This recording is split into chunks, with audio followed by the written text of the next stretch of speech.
जैसा कि आप लोग को पहले भी बोला जा चुका है, रीडिंग सेक्शन का वीडियो देखने से पहले आप लोग क्या करेंगे, फर्स्ट ऑफ ऑल 3 से 4 पेज कम से कम बुक का रीडिंग करेंगे, ठीक है।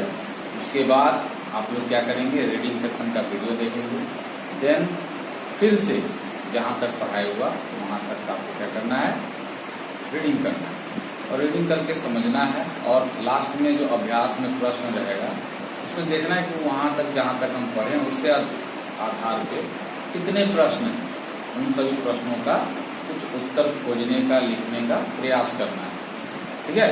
उससे क्या होगा, आपको माइंड में बहुत सारा आंसर आपके माइंड में अपडेट हो जाएगा। देन हम लोग पिछले बार पढ़े थे विद्युत धारा के बारे में, आज पढ़ेंगे विद्युत धारा लेसन में ही चुंबकीय क्षेत्र उत्पन्न कैसे करती है।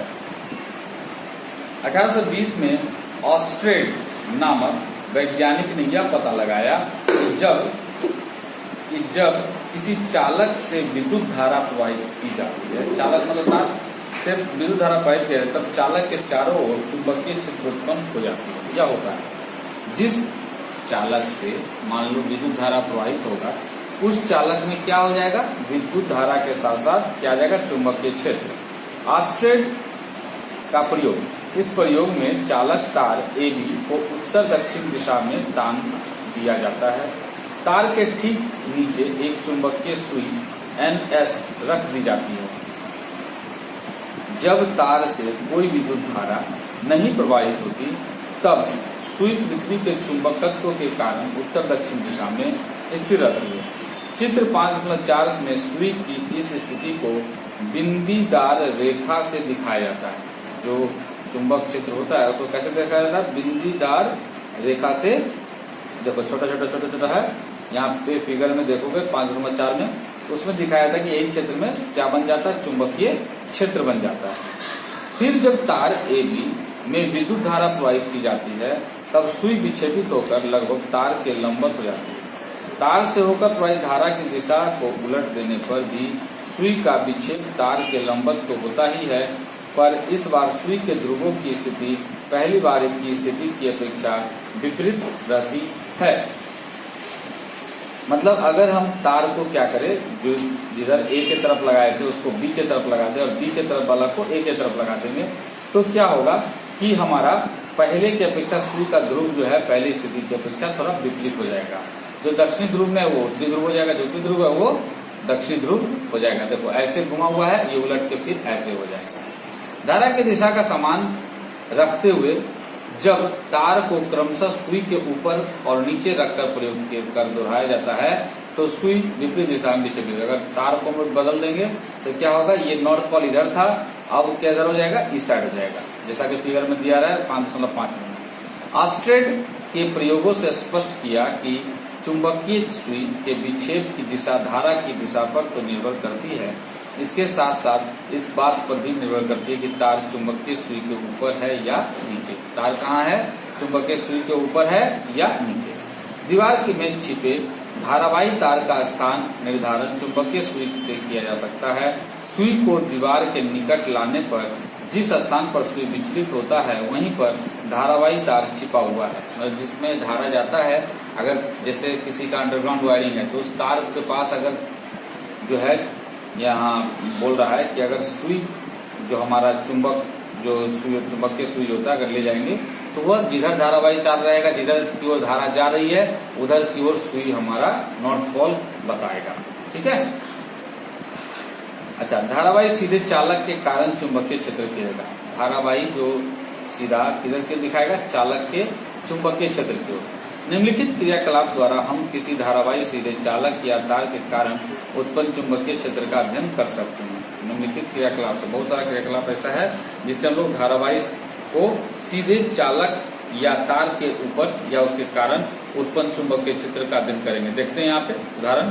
क्रियाकलाप 3, एक मोटे तथा लंबे तांबे के तार AB को एक क्षैतिज गत्ते के टुकड़े से होकर ऊर्ध्वाधर व्यवस्थित करते हैं। तार के सिरे A को एक बैटरी के धन ध्रुव से तथा सिरे B को एक स्विच S होकर ऋण ध्रुव से जोड़ते हैं और तार में धारा प्रवाहित करते हैं। जैसा कि यहाँ सजाया गया है, ए देखो कहाँ पे है और बी कहाँ पे, इसमें इस तरह से तार को जोड़ेंगे और बीच में एक यहाँ पे ऐसा चुंबक रख देंगे और यहाँ से स्विच जैसे ही देंगे तो क्या होगा। अब एक कंपास सुई के गत्ते पर रखते हैं। सुई की दिशा उस स्थान पर चुंबकीय क्षेत्र की दिशा बताएगी। एक पेंसिल की नोक से सुई के उत्तर ध्रुव के स्थान को चिन्हित करते हैं। उत्तर ध्रुव के स्थान को चिन्हित कर लेंगे पेंसिल की नोक से, टच कर देंगे कहीं पे। अब देखेंगे यहाँ पे देखो कैसे घूम रहा है हमारा, ऐसे ऐसे घूम रहा है जैसे क्लॉकवाइज होता है, ठीक है। अब बोल रहा है सुई के उत्तर ध्रुव के स्थान को चिन्हित करते हुए सुई को गत्ते पर इस तरह रखते हैं कि उसके दक्षिण ध्रुव को स्थान ले ले जहां पहले उत्तर ध्रुव था। अब फिर उत्तर ध्रुव के स्थान को चिन्हित करते हैं। इस प्रकार से प्राप्त बिंदुओं को मिलाने पर सेकेंडरी वृत्तों का प्रतिरूप या पैटर्न मिलता है।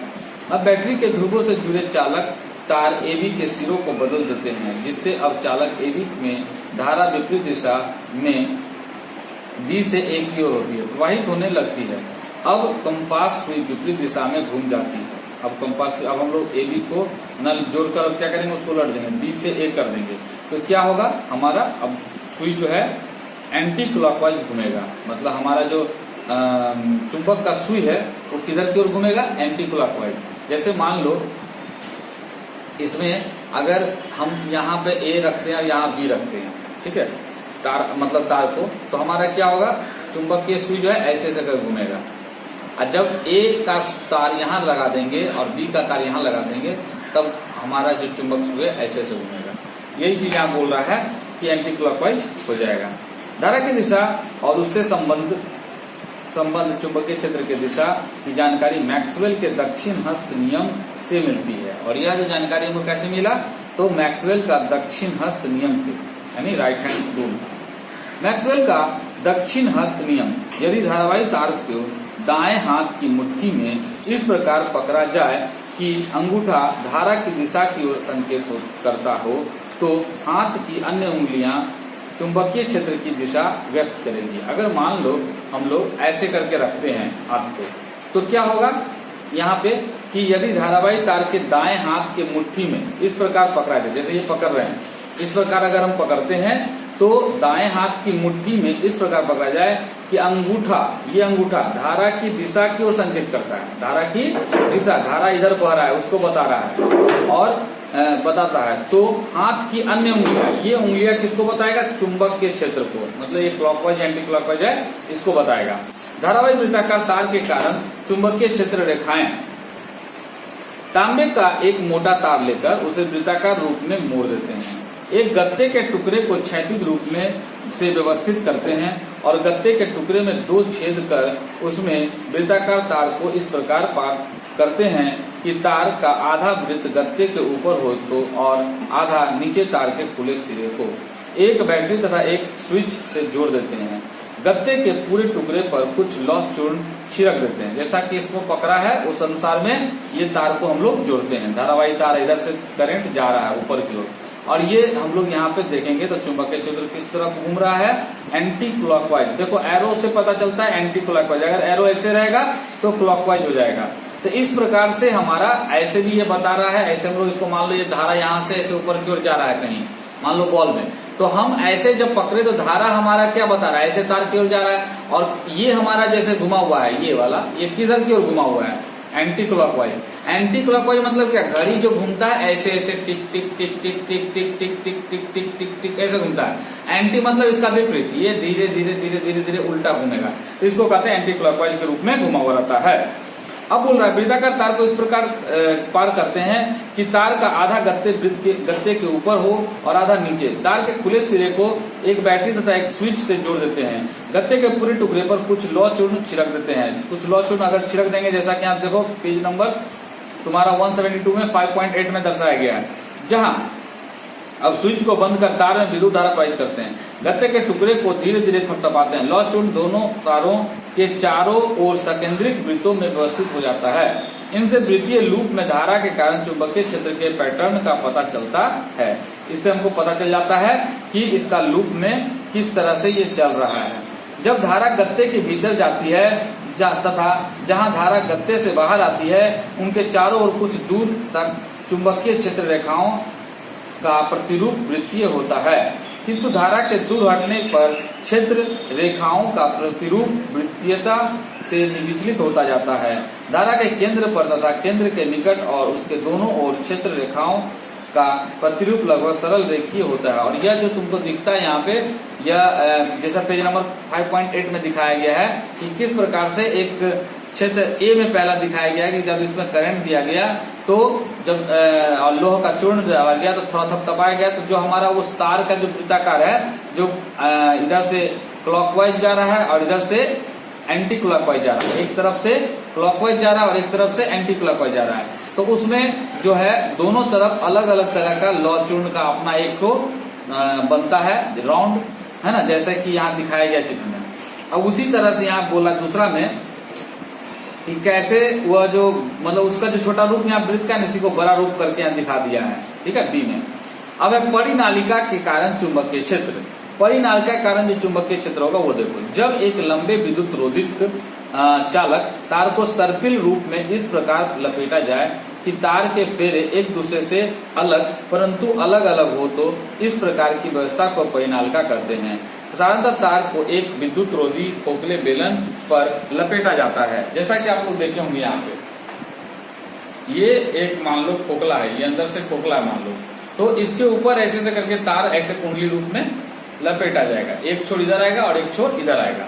इसको हम लोग बैटरी से जोड़ देंगे तो ये अंदर में इसका जो है चुंबकीय क्षेत्र आ जाएगा। परिनालिका के खुले सिरे को एक बैटरी तथा एक स्विच एस के चित्र 509 में दिखाए गए अनुसार जोड़ दिया जाता है। स्विच को बंद कर जब परिनालिका से धारा प्रवाहित की जाती है तब परिनालिका के भीतर का उससे आसपास चुंबकीय क्षेत्र उत्पन्न होता है। यानी परिनालिका के अंदर जब हम लोग करंट देंगे तो ये इसके अंदर का जो क्षेत्र होगा वो कैसा हो जाएगा, चुंबकीय क्षेत्र हो जाएगा, जैसा कि चित्र में दिखाया गया। परिनालिका के भीतर चुंबकीय क्षेत्र परिणाम एवं दिशा में लगभग नियत रहता है और इसकी दिशा परिनालिका के अक्ष के समांतर होती है। चुंबकीय क्षेत्र की दिशा मैक्सवेल के दक्षिण हस्त के नियम से प्राप्त होता है। यदि परिनालिका को दाहिने हाथ से इस प्रकार पकड़ा जाए कि उंगलियां धारा के दिशा में हो तो अंगूठे की दिशा चुंबकीय क्षेत्र की दिशा होगी। अगर मान लो परिनालिका को हम ऐसे पकड़ते हैं तो ये परिनालिका है, इसके ऊपर हमारा ऐसे से करके कुंडली किया हुआ है, तो जो हमारा ये चुंबकीय क्षेत्र बताता है वो अभी क्या बता रहा है, हमारा विद्युत धारा को बता रहा है। और ये हमारा विद्युत धारा बताता था, वो अब क्या बता रहा है हमको, चुंबक का क्षेत्र बता रहा है। ये वाला पूरा को चुंबक क्षेत्र बता रहा है, इसलिए इसको बोला गया मैक्सवेल का दाहिने हाथ का नियम के अनुसार में आता है। धारावाही परिनालिका एक क्षण चुंबक के समान व्यवहार करता है। परिनालिका का एक सिरा दूसरे उत्तर ध्रुव तथा दूसरा सिरा दक्षिण ध्रुव हो जाता है। दिखाई गई विधि द्वारा परिनालिका के पकड़ने पर अंगूठे की दिशा में वह सिरा होगा जहां उत्तर ध्रुव उत्पन्न होता है, मतलब अंगूठा किधर की ओर होगा, उत्तर की ओर होगा, जो उत्तर दिशा को बताएगा। विद्युत चुंबक जब तक परिनालिका में धारा प्रवाहित होती रहती है तब तक वह चुंबक जैसा व्यवहार करता है। परिनालिका में जब तक हम बैटरी जोड़ के रखेंगे तब तक या विद्युत धारा देंगे तब तक हमारा वो क्या बना रहेगा, चुंबक। परंतु जैसे ही धारा का प्रवाह बंद कर दिया जाता है उसका चुंबकीय नष्ट हो जाता है। इस प्रकार के चुंबक को विद्युत चुंबक कहता है। इसलिए इसको क्या कहते हैं, क्योंकि विद्युत के कारण वो विद्युत चुंबक बन रहा है, इसलिए उसका नाम पड़ता है विद्युत चुंबक। विद्युत चुंबक वैसा चुंबक है जिसमें चुंबकत्व उत्पन्न ही समय तक विद्यमान रहता है जितने समय तक परिनालिका में विद्युत धारा प्रवाहित हो। जब तक विद्युत धारा उसमें प्रवाहित होता है तब तक उसमें जो है चुंबकत्व गुण है, और जब वो नहीं रहेगा तो नहीं रहेगा। अतः एक नरम लोहे के छड़ को एक परिनालिका में रखकर विद्युत चुंबक बनाया जाता है। नरम लोहे को आसानी से चुंबकित और विचुंबकित किया जा सकता है। जब परिनालिका में धारा प्रवाहित की जाती है तब परिनालिका में चुंबकीय क्षेत्र उत्पन्न होता है जिससे नरम लोहे का छड़ शक्तिशाली चुंबक बन जाता है। जब धारा का प्रवाह बंद कर दिया जाता है तब नरम लोहे अपना चुंबकत्व खो देता है। परिनालिका में इस प्रकार से रखे गए छड़ को क्रोड कहा जाता है। अगर मान लो इस प्रकार का खोखला एक को है और इसको हम लोग अंदर में एक लोहे कच्चा लोहा को डाल दिए इसके अंदर, हाँ, और उस लोहे को अगर किसी लोहे से मान लो चिपकाएंगे तो क्या लगेगा, जैसे विद्युत धारा देंगे उसमें चिपक जाएगा, यानी वो चुंबक बन गया। और जैसे विद्युत धारा तोड़ेंगे तो क्या होगा, चुंबकत्व गुण उसका खत्म हो जाएगा। इस प्रकार के जो छड़ इसके अंदर डालते हैं उसको क्या कहते हैं, क्रोड। क्रोड धारा के कारण चुंबक बन जाता है। इस प्रकार बने चुंबक के चुंबकत्व की तीव्रता निम्नलिखित बातों पर निर्भर करता है। इस प्रकार का जो विद्युत चुंबक होता है उसमें जो ये गुण आता है वो निम्नलिखित कुछ बात है जिसके कारण ऐसा होता है। कुंडली में फेरे की संख्या, कितनी फेरे, मतलब जो कुंडली हम लोग ऐसे करके तार जो इसे घुमा घुमा के देंगे इसमें, उसका संख्या, यदि तार के फेरों की संख्या अधिक होगी तो चुंबकत्व अधिक होगा। मतलब फेरा का संख्या ज्यादा होगा, इसका मतलब क्या होगा कि उसका चुंबकत्व यानी मैग्नेटिक पावर ज्यादा रहेगा। विद्युत धारा का परिमाण, प्रवाहित होने वाली विद्युत धारा का परिमाण जितना अधिक होगा चुंबकीय क्षेत्र उतना ही प्रबल होगा। जितना हम इसमें करंट देंगे, जितना पावरफुल, उसी करंट के अनुसार भी विद्युत पावर, चुंबकत्व पावर उसमें होगा। क्रोड के पदार्थ की प्रकृति, परिनालिका में नरम लोहे के क्रोड का व्यवहार करने पर चुंबकत्व अधिक होगा।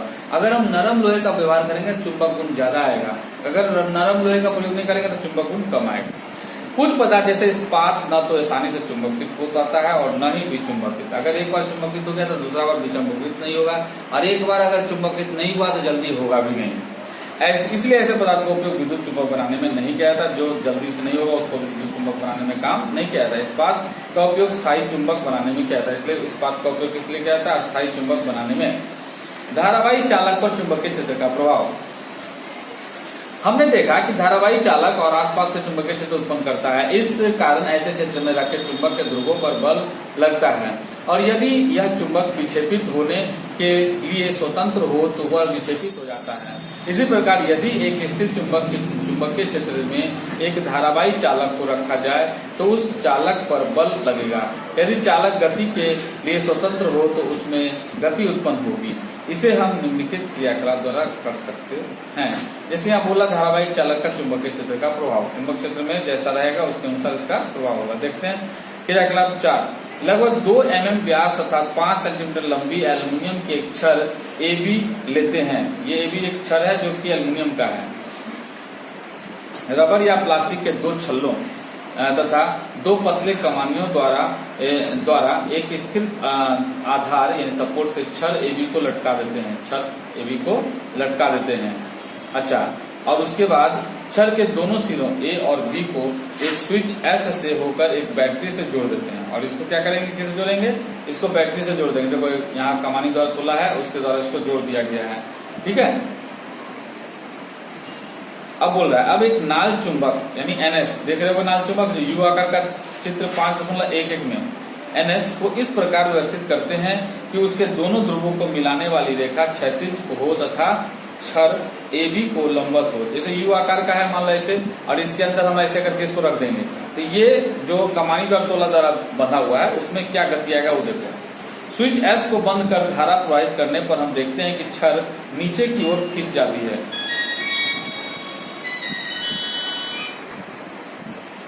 तो बोल रहा है छड़ नीचे की ओर स्विच खिंच जाती है और कमानियां पहले से अधिक फैल जाती है। जैसे ही छड़ चुंबक उसमें जाएगा तो क्या होगा, छड़ नीचे की ओर खींचा जाएगा। जो ऐसे करके रखा गया वो नीचे की ओर खींचा जाएगा, तो लगेगा कमानी क्या हो रहा है, नीचे की ओर खींचा रहा है।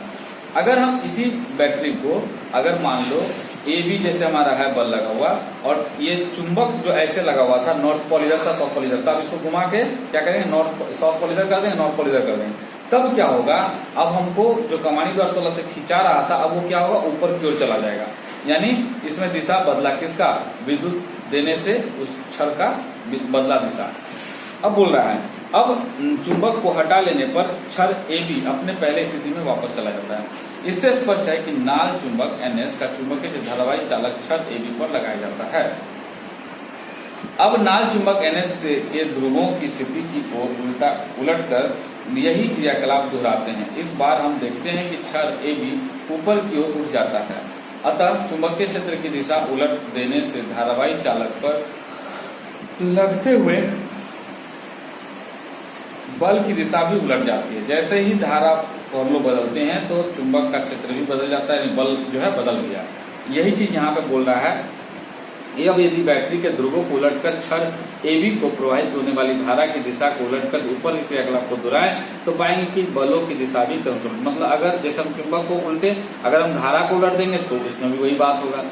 जब एक धारावाही चालक को चुंबकीय क्षेत्र में रखा जाता है तो उस पर एक बल लगता है। तो जब एक धारावाही चालक को चुंबक क्षेत्र में रखा जाता है तो उस पर क्या लगता है, एक बल। बल की दिशा चुंबकीय क्षेत्र की दिशा तथा विद्युत धारा की दिशा दोनों पर निर्भर करती है। मतलब ये जो बल होता है वो किस पर निर्भर करता है, चुंबकीय क्षेत्र की दिशा और विद्युत धारा की दिशा दोनों पर निर्भर करता है, किसी एक पर निर्भर नहीं करता है।